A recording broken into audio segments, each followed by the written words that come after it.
Hey, how you doing? My name is Mark Pulusovic, and you're wondering how to become a businessman. The answer is simple.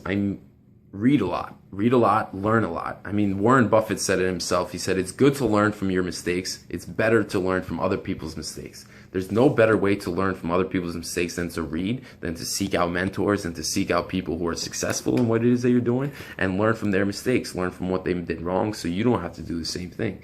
That's exactly what I do every day of my life. I read different books. I'm reading a book by Sam Walton, the founder of Walmart, and he has a thick book, a huge life story of him sharing all his mistakes, all his successes, all his ways of thinking, all his beliefs, all his ideas, and all that stuff is constantly being poured into my head.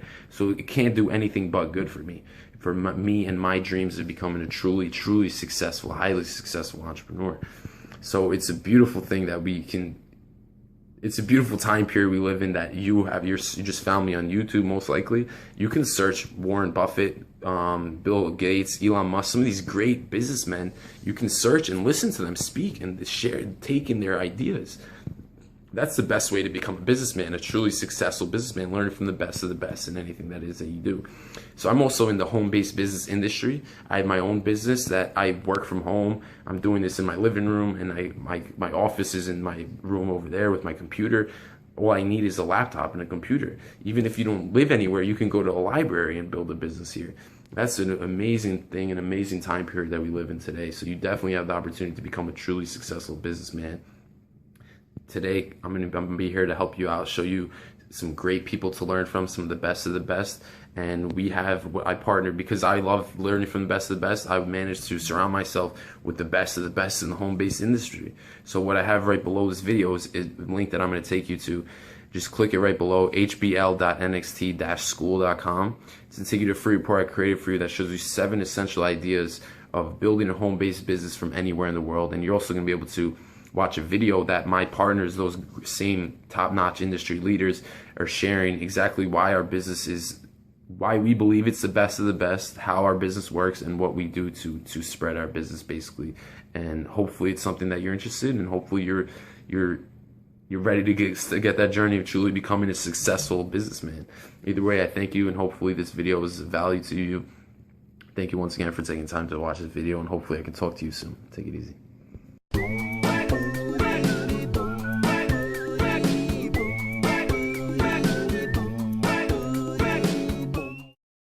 Dual agency is when a particular real estate agent or broker represents both the buyer and the seller.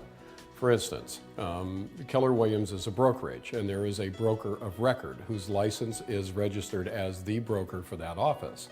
If somebody from that office has a buyer and somebody else from that office has the seller, that's dual agency.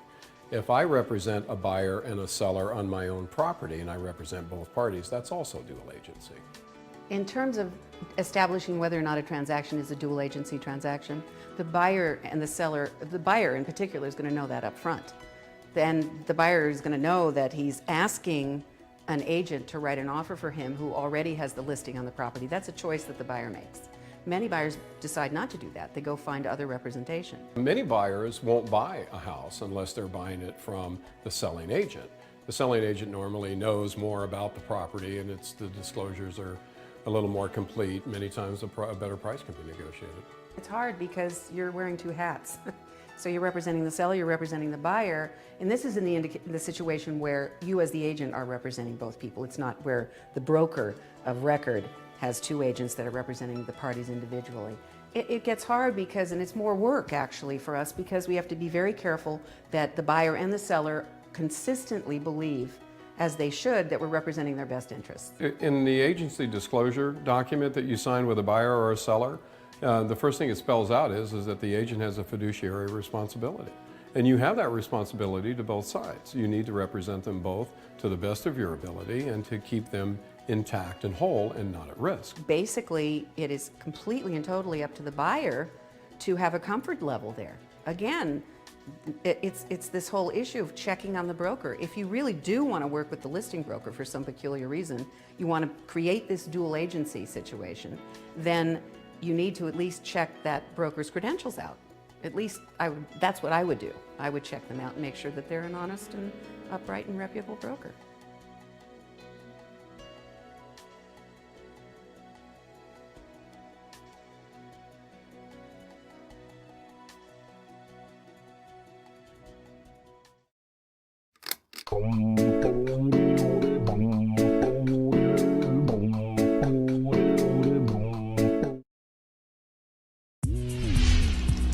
So this is part of my morning ritual. Usually I will wake up, this in hand, make sure I'm up to date with whatever appointments there are for the day, and then just see how many emails. So right now I've got 73 unread emails, so I'm kind of on track.